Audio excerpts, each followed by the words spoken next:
Dinumog ng crowd yung naging debut game ni Troy Rosario sa Barangay Ginebra. Warm up pa lang nagpakitang gilas na. Humataw naman si RJ Abarriento sa harap ng kanyang fiancé. What a crazy handle with beyond the back pass kay Japet Aguilar. Uminit sa dulo ng laban si Stephen Holt. Halos mag-isang binuhat sa third quarter ang Barangay Ginebra. Daanan muna natin mga idol etong naging laban ng TNT Tropang Giga at Magnolia Star Hotshots. Grabe ang ginawa dito sa first half ng TNT. Nakapaglaro na din nga pala mga idol etong si Poy Era mula sa 1-game suspension plus 20,000 pesos na multa.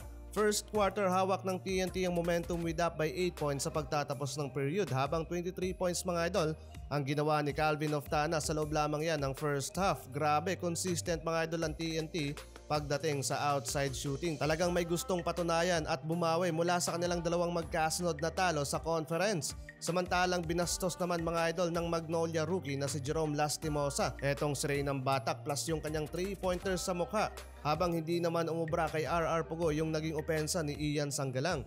Nasa TNT Tropang Giga pa rin yung kalamangan sa first half with 48-52.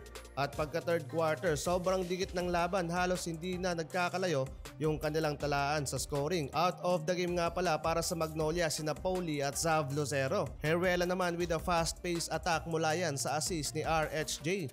Fourth quarter, lumobo na sa double digit ang kalamangan ng TNT. Ilista mo pa etong napakagandang mala Dirk Nowitzki na pull-up jumper ni Calvin Oftana plus etong one-handed dunk ni Rondae Hollis Jefferson. Hindi na nakasabay ito ng rookie mga idol. Finally may panalo na ang TNT sa conference. Final score 100-103.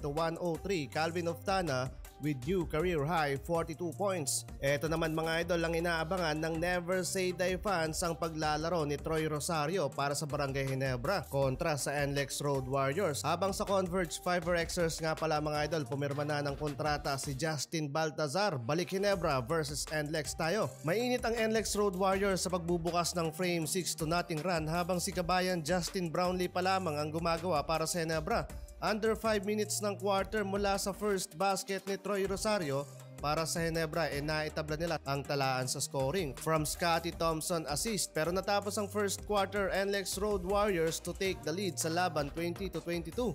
Pumapalag naman mga idol yung NLEX sa Barangay Ginebra pero etong mga young core katulad ni RJ Ataralpo yung nagiging gunner ni Team Cone beyond the arc. Humataw pa si RJ Abarriento sa harap ng kanyang fiancé. What a crazy handle with beyond the back pass kay Japet Aguilar.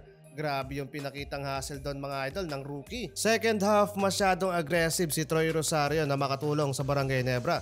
Pero hirap pa sa adjustment ang big man at nakapag-commit ng back-to-back personal foul habang si JB mga idol yung nagbubuhat sa Barangay Ginebra. Halos hindi man lang kinalawang. Back-to-back 3-point naman mga idol ang ginawa ni Stephen Holt. So far 26 points na sa laban. Halos mag-isa niyang binuhat ang Barangay Ginebra dito sa third quarter. Double digit na mga idol ang lamang ng Barangay Ginebra. Sumusugal na mga idol sa outside shooting ang NLEX para maihabol sana ang talaan sa scoring at kahit aggressive sa painted area itong kanilang import, hindi nga lang umubra kay Justin Brownlee. Parang hindi naman kinalawang si kabayan. Kaya sa dulo ng laban, first game, first win ng Barangay Ginebra.